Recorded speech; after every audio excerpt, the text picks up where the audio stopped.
The Masque of the Red Death by Edgar Allan Poe. The Red Death had long devastated the country. No pestilence had ever been so fatal or so hideous. Blood was its avatar, and its seal the redness and the horror of blood. There were sharp pains and sudden dizziness, and then profuse bleeding at the pores with dissolution. The scarlet stains upon the body, and especially upon the face of the victim, were the pest ban which shut him out from the aid and from the sympathy of his fellow men. And the whole seizure, progress, and termination of the disease were the incidents of half an hour. But Prince Prospero was happy and dauntless and sagacious. When his dominions were half depopulated, he summoned to his presence 1,000 hale and light-hearted friends from among the knights and dames of his court, and with these retired into deep seclusion into one of his castellated abbeys. This was an extensive and magnificent structure, the creation of the prince's own eccentric yet august taste. A strong and lofty wall girdled it in. His wall had gates of iron. The courtiers, having entered, brought furnaces and massy hammers and wielded the bolts. They resolved to leave means neither of ingress or egress to the sudden impulses of despair or of frenzy from within. The abbey was amply provisioned. With such precautions the courtiers might bid defiance to contagion. The external world could take care of itself. In the meantime it was folly to grieve or to think. The prince had provided all the appliances of pleasure. There were buffoons, there were improvisatori, there were ballet dancers, there were musicians, there was beauty, there was wine. All these and security were within. Without was the Red Death. It was towards the close of the 5th or 6th month of his seclusion, and while the pestilence raged most furiously abroad, that the Prince Prospero entertained his 1,000 friends at a masked ball of the most unusual magnificence. It was a voluptuous scene, that masquerade. But first let me tell of the rooms from which it was held. There were 7, an imperial suite. In many palaces, however, such suites form a long and straight vista, while the folding doors slide back nearly to the walls on either hand, so that the view of the whole extent is scarcely impeded. Here the case was very different, as might have been expected from the Duke's love of the bazaar. The apartments were so irregularly disposed that the vision embraced but little more than one at a time. There was a sharp turn at every 20 or 30 yards, and at each turn a novel effect. To the right and left, in the middle of each wall, a tall and narrow Gothic window looked out upon a closed corridor which pursued the windings of the suite. These windows were of stained glass, whose color varied in accordance with the prevailing hue of the decorations of which the chamber into which it opened. That at the eastern extremity was hung, for example, in blue, and vividly blue were its windows. The second chamber was purple in its ornaments and tapestries, and there the panes were purple. The third was green throughout, and so were the casements. The fourth was furnished and lighted with orange, the fifth with white, the sixth with violet. The 7th apartment was closely shrouded in black velvet tapestries that hung all over the ceiling and down the walls, falling in heavy folds upon a carpet of the same material and hue. But in this chamber only, the color of the windows failed to correspond with the decorations. The panes here were scarlet, a deep blood color. Now in no one of the 7 apartments was there any lamp or candelabrum. Amid the profusion of golden ornaments that lay scattered to and fro or depended from the roof, there was no light of any kind emanating from lamp or candle within the suite of chambers. But in the corridors that followed the suite there stood, opposite to each window, a heavy tripod bearing a brazier of fire that projected its rays through the tinted glass and so glaringly illuminated the room, and thus were produced a multitude of gaudy and fantastic appearances. But in the western or black chamber the effect of the firelight that streamed upon the dark hangings through the blood-tinted panes was ghastly in the extreme, and produced so wild a look upon the countenances of those who entered, that there were few of the company bold enough to set foot within its precincts at all. It was in this apartment also that there stood against the western wall a gigantic clock of ebony. Its pendulum swung to and fro with a dull, heavy, monotonous clang, and when the minute had made the circuit of the face, and the hour was to be stricken, There came from the brazen lungs of the clock a sound which was clear and loud and deep and exceedingly musical, but of so peculiar a note and emphasis that, at each lapse of an hour, the musicians of the orchestra were constrained to pause momentarily in their performance, to hearken to the sound, and thus the waltzers perforce ceased their evolutions, and there was a brief disconcert of the whole gay company, and, while the chimes of the clock yet rang, it was observed that the giddiest grew pale, and the more aged and sedate passed their hands over their brows as if in confused reverie or meditation. But when the echoes had fully ceased, a light laughter at once pervaded the assembly. The musicians looked at each other and smiled as if at their own nervousness and folly, and made whispering vows each to the other that the next chiming of the clock should produce in them no similar emotion. And then, after the lapse of 60 minutes, which embraced 3,600 seconds of the time that flies, there came yet another chiming of the clock, and then, with the same disconcert and tremulousness and meditation as before. But in spite of these things, it was a gay and magnificent revel. The tastes of the Duke were peculiar. He had a fine eye for colours and effects. He disregarded the decor of mere fashion. His plans were bold and fiery, and his conceptions glowed with barbaric lustre. There are some who would have thought him mad. His followers felt that he was not. It was necessary to hear and see and touch him to be sure that he was not. He had directed in great part the movable embellishments of the 7 chambers upon occasion of this great fête, and it was his own guiding taste which had given character to the masqueraders. Be sure they were grotesque.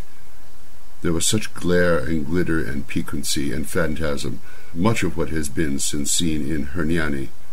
There were arabesque figures with unsuited limbs and appointments.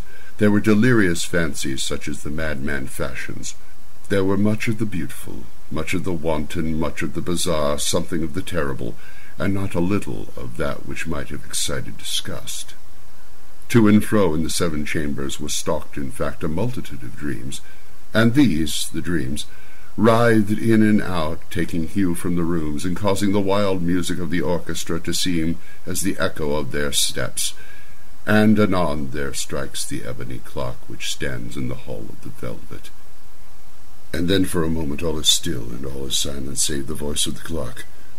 The dreams are stiff frozen as they stand, but the echoes of the chime die away. They have endured but an instant, and the light, half-subdued laughter floats after them as they depart. And now again the music swells, and the dreams live and writhe to and fro more merrily than ever, taking hue from the many-tinted windows through which stream the rays from the tripods.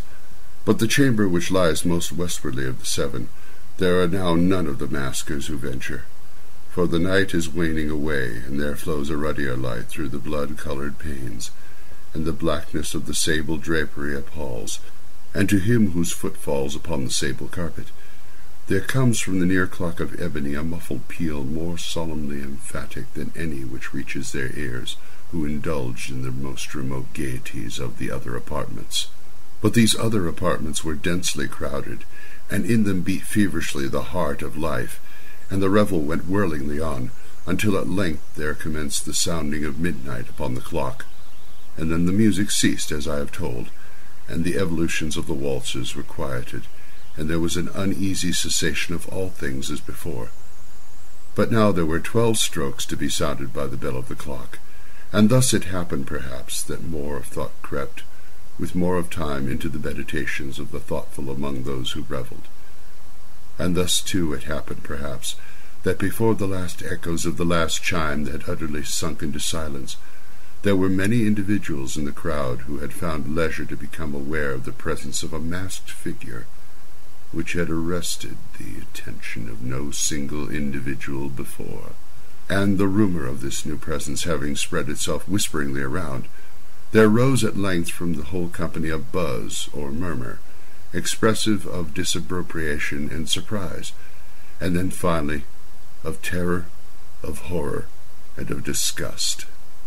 In an assembly of phantasms such as I have painted, there may well be supposed that no ordinary appearance could have excited such sensation. In truth, the masquerade license of the night was nearly unlimited, but the figure in question had out-Heroded Herod, and gone beyond the bounds of even the prince's indefinite decorum. There are chords in the hearts of the most reckless which cannot be touched without emotion, even to the utterly lost, to whom life and death were equally jests. There are matters of which no jest can be made. The whole company, indeed, seemed now deeply to feel that in the costume and bearing of the stranger neither wit nor propriety existed. The figure was tall and gaunt, and shrouded from head to foot in the habiliments of the grave. The mask which concealed the visage was made so nearly to resemble the countenance of a stiffened corpse that the closest scrutiny must have had difficulty in detecting the cheat. And yet all this might have been endured, if not proved, by the mad revellers around. But the mummer had gone so far as to assume the type of the Red Death. His vesture was dabbled in blood, and his broad brow, with all the features of a face, was besprinkled with the scarlet horror. When the eyes of the Prince Prospero fell upon the spectral image, which, with a slow and solemn movement, as if more fully to sustain his role, stalked to and fro among the waltzers, he was seen to be convulsed, in the first moment, with a strong shudder of either terror or distaste, but, in the next, his brow reddened with rage. "Who dares," he demanded hoarsely of the courtiers who stood near him, "who dares insult us with this blasphemous mockery? Seize him and unmask him, that we may know whom we have to hang at sunrise from the battlements." It was in the eastern or blue chamber in which stood the Prince Prospero as he uttered these words. They rang throughout the 7 rooms loudly and clearly, for the prince was a bold and robust man, and the music had become hushed at the waving of his hand. It was in the blue room where stood the prince, with a group of pale courtiers by his side.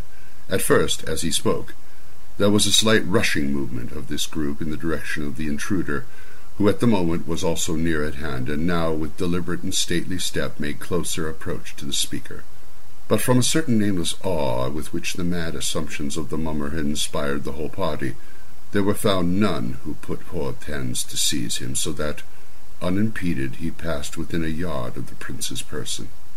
And while the vast assembly, as if with one impulse, shrank from the centres of the rooms to the walls, he made his way uninterruptedly, but with the same solemn and measured step which had distinguished him from the first, through the blue chamber to the purple, through the purple to the green, through the green to the orange, through this again to the white, and even thence to the violet, ere a decided movement had been made to arrest him.